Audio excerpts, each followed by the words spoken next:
ونتوكل عليه ونعوذ بالله من شرور أنفسنا ومن سيئات أعمالنا من يهده الله فلا مضل له ومن يضلل فلا هادي له ونشهد أن لا إله إلا الله وحده لا شريك له أما بعد فقد قال الله تبارك وتعالى في كلامه المجيد وفرقانه الحميد أعوذ بالله من الشيطان الرجيم بسم الله الرحمن الرحيم يا أيها الذين آمنوا من يرتد منكم عن دينه فسوف يأتي الله بقوم يحبهم ويحبونه أذلة على المؤمنين أعزة على الكافرين يجاهدون في سبيل الله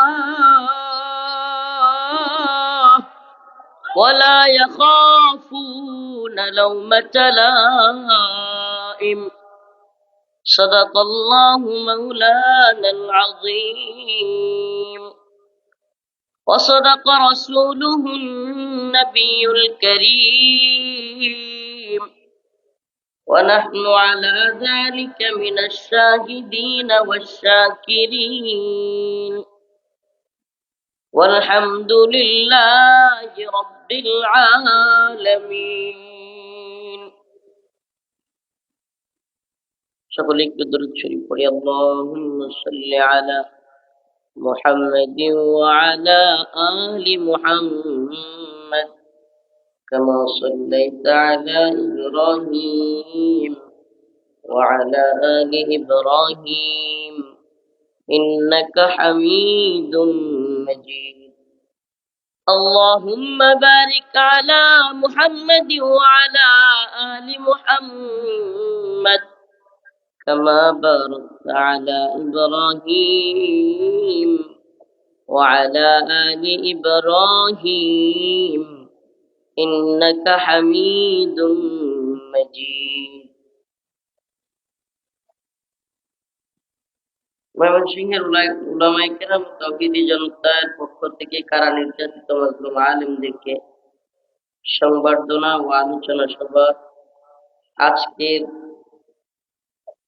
সভাপতি মণ্ডলী সেরেতাজ উলামায়ে কেরাম আমাদের ময়মনসিংহের সর্বজন শ্রদ্ধেয় মুরব্বী হযরতুল আল্লাম মাওলানা আব্দুর রহমান হাফিজ হাফিজাহুল্লাহ, হযরতুল আল্লাম মাওলানা আব্দুল হক হাফিজাহুল্লাহ, হযরত মাওলানা খালিদ সাইফুল্লাহ সাদি হাফিজাহুল্লাহ সহ আজকে অনেক দূর দূরান্ত থেকে আগত আজকে আমাদের অতিথিবৃন্দ উপস্থিত আছেন। আমার পাশেই উপবিষ্ট বাংলাদেশের সবচাইতে বেশি নির্যাতিত, দ্বীনের জন্য সবচাইতে বেশি মাজলুম হওয়া আলেম দ্বীন, যাকে আমরা এভাবে ফিরে পাবো সেই আশাটাও অনেকে হয়তো ছেড়ে দিয়েছিলাম, যে মানুষটাকে আমরা আবার ওইভাবে ময়দানে দেখতে পারবো সে আশাটুকু অনেকে হারিয়ে ফেলেছিল। যাই হোক, আমরা কোনো কিছুই জানি না আগামীতে কি হবে, কি হতে যাচ্ছে, কি হতে পারে। সবকিছু যিনি জানেন তিনি আমাদের কাছে আবার শায়েখকে ফিরিয়ে দিয়েছেন, আলহামদুলিল্লাহ। তো আল্লামা হযরত মাওলানা জসিমউদ্দিন রহমানী হাফিজাহুল্লাহ সহ আজকের আলোচনা সভার সম্মানিত উলামায়ে কেরাম, মুরব্বিয়ানে ইজম, প্রিয় যুবক ভাইরা, স্নেহের ছোট ভাইরা, আল্লাহর ফজল অশেষ মেহেরবানি যে আল্লাহ রাব্বুল আলামিন এই বৈরী আবহাওয়ার মধ্যেও আমাদেরকে এত সুন্দর একটা ব্যবস্থাপনা করে দিয়েছেন। সুবহানাল্লাহ।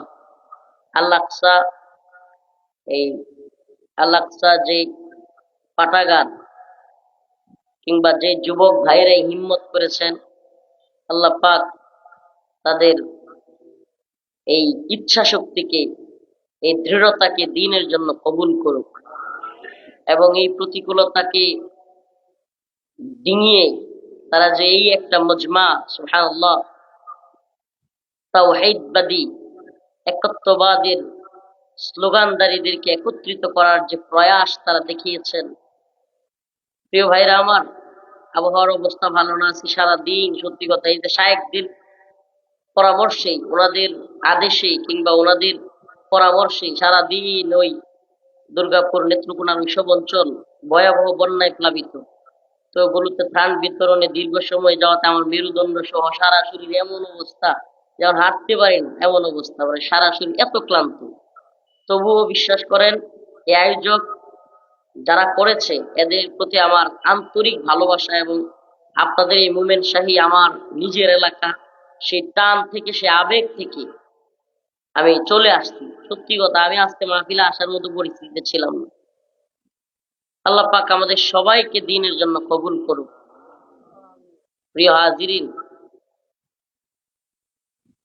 আসুন না, এত কষ্ট করেই যেহেতু দ্বীনের জন্য কাজ করি, একটু এই গতানুগতিক চিন্তা থেকে নিজেকে একটু পৃথক মনে করি না। মনে করি না যে এই উম্মাহ বুঝতেছে না, এই উম্মাহ, এই উম্মার পরিস্থিতি, এই উম্মার কান্ডারি যাদেরকে আমরা মনে করতেছি, যাদেরকে লিডার মনে করতেছি, আমরা যাদেরকে মুরব্বী মনে করতেছি, আমরা যদি ধরেও নিই যাহা উম্মার কান্ডারি ভাবনেওয়ালারা উম্মার প্রকৃত অবস্থা অনুধাবন করতেছে না, তবে কি আমাদের দায়িত্ব শেষ? আমরা কি দায়বদ্ধতা থেকে মুক্তি পেয়ে গেলাম? যেহেতু উম্মার যাদেরকে দায়িত্বশীল মনে করতেছি, মুরব্বী মনে করতেছি, তারাই উদাসীন, আমরা যুবকরা আর কি করব? আমাদের যুবকদেরকে দিয়ে আর কি বা হবে? এই ধরনের চিন্তা যদি আমরা মাথায় ঢুকাই, কিছু হবে? বলেন কিছু হবে? গদ বাঁধা কিছু কথা থেকে আজ ব্যতিক্রম কিছু কথা বলবার চেষ্টা করব। প্রিয় ভাই, হে আমার প্রিয় যুবক ভাইরা, সব কথা খুলে বলবার দরকার নাই। এই খোদিত গণতান্ত্রিক সিস্টেমের ধ্বজাধারী যে সমস্ত ভাইরা আছে, তাদেরকে আমরা মোহাব্বত করি, ভালোবাসি। সেই সমস্ত যুবক যারা বিভিন্ন ইসলামিক রাজনীতির নাম দিয়ে গণতন্ত্রের চর্চার সাথে জড়িত বা গণতান্ত্রিক রাজনীতির সাথে জড়িত, তাদেরকে আমরা ভালোবাসি। তবুও বলতে চাই, প্রকৃত পক্ষে দাওয়া এবং জিহাদের মানহাজ যারা অন্তরে লালন করে, দাওয়া এবং জিহাদ ব্যতীত পুরো পৃথিবীতে আদৌ কিছু ইসলামের জন্য হওয়া সম্ভব না, একথাকে যারা বিশ্বাস করে, তারা জানে আজ হোক কাল গণতন্ত্র নিয়ে যারা দিন প্রতিষ্ঠা করতে চায়, সেই সমস্ত যুবক ভাইরাও হতাশ হয়ে ফিরে আসবে, এটা আমরা বিশ্বাস করি, এটা আমরা জানি। অতএব তাদের সাথে আমাদের বাদানুবাদ নাই, তাদের সাথে আমাদের কাদা চোরাচুরি নাই। প্রিয় ভাই, যে ব্যক্তির উম্মার ফিকির যত বেশি, উম্মার প্রতি যার দরদ যত বেশি, উম্মার কষ্টে যাদের অন্তর ফেটে যায়, বেচাইন হয়ে যায়, বেকারার হয়ে যায়, তাদের অন্তরে উম্মার পক্ষ থেকে কষ্ট আসলেও, উম্মার পক্ষ থেকে তাকে কষ্ট দেয়া হলেও, তার অন্তরের মধ্যে ব্যথা বেদনা নিয়ে, কষ্ট নিয়েও সহ্য করেও এগিয়ে যেতে হয়।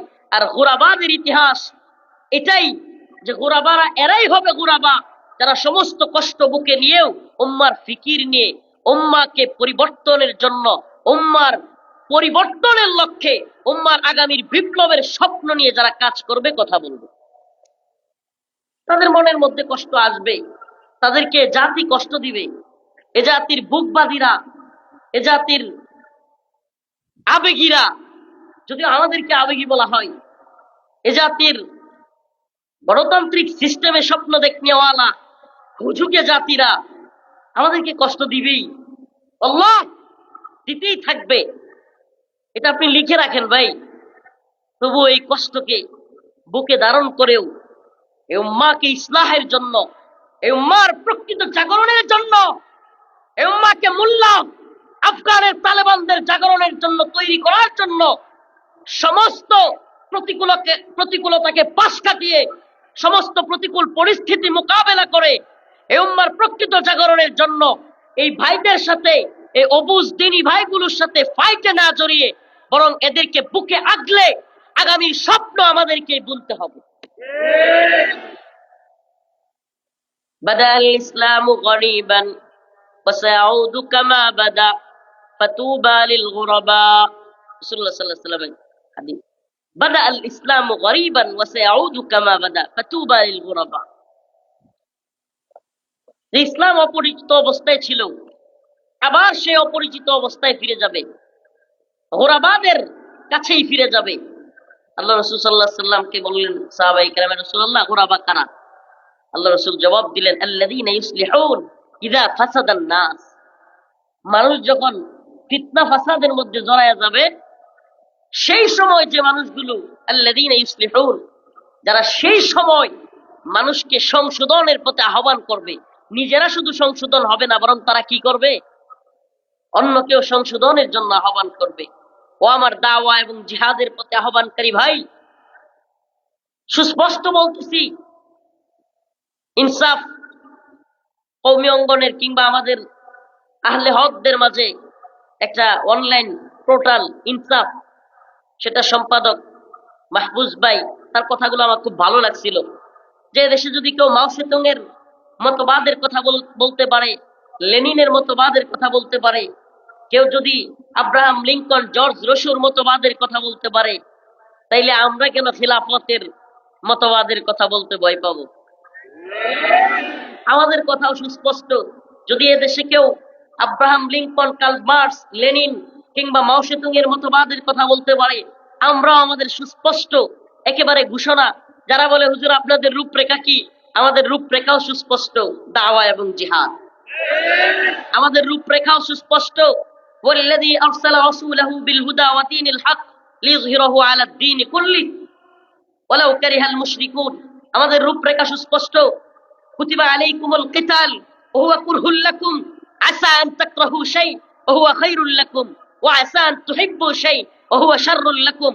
আমাদের রূপরেখা আরো ক্লিয়ার, ওমা লাকুম লা তুকাতিলুনা ফি সাবিলিল্লাহ ওয়াল মুস্তাদআফিনা মিনার রিজাল ওয়ান নিসাই ওয়াল والولدان الذين يقولون ربنا أخرجنا من هذه القرية الظالم أهلها، من هذه القرية فلسطين أهلها، من هذه القرية كشمير أهلها، من هذه القرية أركن أهلها، واجعل لنا من لدنك وليا واجعل لنا من لدنك نصيرا। আমাদের রূপরেখা একদম ক্লিয়ার। ও গণতন্ত্রের ধ্বজাধারী ভাইরা, আল্লাহ আল্লাহ তোমাদেরকে ভালোবাসি, ঘৃণা করি না, কিন্তু জেনে রাখো, শুনে রাখো, তুমি জামাতে ইসলাম করো, শিবির করো, চরমনায় ইসলামী আন্দোলন করো, তুমি খেলাফত মজলিস করো, তুমি জমিয়তে উলামা ইসলাম করো, তুমি ইসলামী ঐক্যজোট করো, তুমি যেই দল করো, আল্লাহ পৃথিবীর শুরু লগ্ন থেকে আজ পর্যন্ত 1 ইঞ্চি ভূমি এই পথে, এই জর্জ রসু এবং আব্রাহাম লিঙ্কনের পথে 1 ইঞ্চি ভূমিতে ইসলাম প্রতিষ্ঠিত হয় নাই। লিখে রাখো, কিয়ামতের আগ পর্যন্ত এই পথে মুফতি আমিন রাহিমাহুল্লাহ চেষ্টা করেছেন, শেখুল হাদিস রহমাতুল্লাহি আলাইহি চেষ্টা করেছেন, আল্লামা দিলওয়ার হোসেন সাইদি রাহিমাহুল্লাহ চেষ্টা করেছেন। যুগ শ্রেষ্ঠ এই বাংলাদেশের কথা বলতেছি না, ইখওয়ানুল মুসলিমিন চেষ্টা করতে করতে মোটারেট হচ্ছে, বিস্তারিত বলবার সময় নাই। আস্তে আস্তে এই দলগুলো করে ইসলাম শুধুমাত্র বাদ দিয়ে মোটারেটের দিকে আগাইতে পারবেন। ইসলামকে আঁকড়ে ধরে, ইসলামের মৌলিক অবস্থানকে ধরে এই দলগুলো করা সম্ভব হবে না। আমরা আপনাদেরকে এখনই বলতেছি না যে আপনারা আহলে হক নয়, আপনারা সব বাতিল হয়ে গেছেন, গুমরাহী হয়ে গেছেন। তবে মনে রাখেন ভাই, বিশ্বাস করেন, পুরো পৃথিবীতে একটাই চেতনা, একটাই বিশ্বাসের মাধ্যমে, একটাই পথে, একটাই মতে, দাওয়া এবং জিহাদের মাধ্যমে ইসলামী খিলাফত, ইসলামী শরিয়া প্রতিষ্ঠিত হওয়া সম্ভব। এছাড়া সম্ভব না ভাই, এছাড়া সম্ভব না। আজ আমাকে কালেমার পতাকা উড়ালে আপনি আমাকে দড়ায় দেন, কিংবা আপনি মনে করেন এই লোকগুলোর মধ্যে মনে হয় ঝামেলা আছে। আল্লাহ আল্লাহ, প্রিয় ভাই, আপনি যদি কালেমার পতাকা না বুঝেন, আরে গতকালকে জামাত শিবির আল্লাহু আকবার নারায়ে তাকবীর বললে, টাকনুর উপর কাপড় পরলে গতকালকেও তো জামাত শিবির করতো। কি বল, ভুলে গেছেন নাকি? ভুলে গেছেন আপনারা? এই সমাজেই তো বলতো, এই পথগুলোতে বলতো, এই বাজারগুলোতে বলতো, এই শহরগুলোতে বলতো, টাকনুর উপর কাপড় পরলে, দাড়ি রাখলে, টুপি পরলে, আমাদেরকে নারায়ে তাকবীর আল্লাহু আকবারের স্লোগান দিলে জামাত শিবির দেশে বলতো কি বলতো না? তো আজকেও যদি কালেমার পতাকা নিলে কেউ জঙ্গি আর উগ্রবাদী ট্যাগ দেয়, তাইলে বুঝতে হবে আপনি কোন পৃথিবীতে বাস করেন। আমাদেরকে কেউ কেউ বলে, হুজুর আপনারা আসলে কূটনীতি বুঝেন না, আপনারা এই বর্তমান পৃথিবীর বহির্বিশ্বের জিওপলিটিক্স বুঝেন না, আরো ভূরাজনীতি বুঝেন না, আরো কত কিছু যে বলে। আপনারা না হলে এই কালেমার পতাকা নিয়ে এখন এগুলো করতেন না। বলে এখন আমেরিকা, এই আওয়ামী লীগ ষড়যন্ত্র করতেছে, এদেশকে জঙ্গি রাষ্ট্র প্রমাণ করতে চাচ্ছে। ভাইরে, আমেরিকার কাছে জঙ্গি রাষ্ট্র প্রমাণই করবে কি? আর আমেরিকার কাছে, ইউরোপের কাছে আমাদেরকে ভালো মুসলিমই প্রমাণ করবে কি? পৃথিবীতে সবচাইতে বড় ইসলামের শত্রুদের একটা হলো আমেরিকা। তো এদের কাছে আপনি নিজের কি প্রমাণ করে কি ভালো হইতে চান? আমাদের এটাই বুঝে আসে না। আপনি কোন জিওপলিটিক্স, কোন ভূরাজনীতি বুঝছেন? পুরো পৃথিবীতে ইসলাম এবং মুসলিমদের সবচাইতে বড় শত্রুদের একটা নাম হলো আমেরিকা। আমরা শেষ করে দিব সংক্ষিপ্ত আলোচনা। কিন্তু আমেরিকার চোখে যদি ভালো সাজতে চান, তাহলে আল্লাহ পাকের কোরআনের ঘোষণাটা একটু শুনে নিয়েন। ওয়ালান তারদা আনকাল ইয়াহুদ ওয়ালান নাসারা হাত্তা তাত্তাবিআ মিল্লাতাহুম। আল্লাহ পাক যেখানে স্পষ্ট বলে দিচ্ছেন, ওয়ালান তারদা আনকাল ইয়াহুদ ওয়ালান নাসারা হাত্তা তাত্তাবিআ মিল্লাতাহুম। আরে এই ইহুদি নাসারারা, ইহুদি খ্রিস্টানরা জীবনেও তোমাদের প্রতি রাজি হবে না যতক্ষণ না বুঝবে হাত্তা তাত্তাবিআ মিল্লাতাহুম, তোমরা তাদের দলের লোক। তাহলে আপনারা আমেরিকার তখনই খুশি করতে পারবেন যখন আমেরিকা বুঝবে এরা আমাদের দলের লোক। তো আপনারা কি মনে করেন যে আমরা ওই টাইপের মুসলমান হয়ে যায় যাতে আমেরিকা খুশি হয়ে যায়? আল্লাহ খোদার কসম করে বলি, আমেরিকা নারাজ হয়ে ফাঁসি হয়ে যাবে, জেল নিয়ে যাবে, রিমান্ডে নিবে, এই চিন্তাও আমাদের মাথায় নাই। আমরা আমেরিকাকে নারাজ করব, আমেরিকাকে, ভারতকে নারাজ হয়ে যাবে, এজন্য কালিমার পতাকা উড়াতে ভয় পাবো, সেই মুসলমান আমরা নই, সেই ঈমান আমাদের অন্তরের মধ্যে নেই। আমেরিকা কি নারাজ হয়ে যাবে, ইউরোপ কি নারাজ হয়ে যাবে, ভারত কি নারাজ হয়ে যাবে, এই চিন্তা করে ইসলাম লালন করতে চাইলে দাসত্বের ইসলাম পালন করতে পারবেন। দাসত্বের স্বাধীন ইসলাম আপনি পালন করতে এখনো বুঝেনি নাই।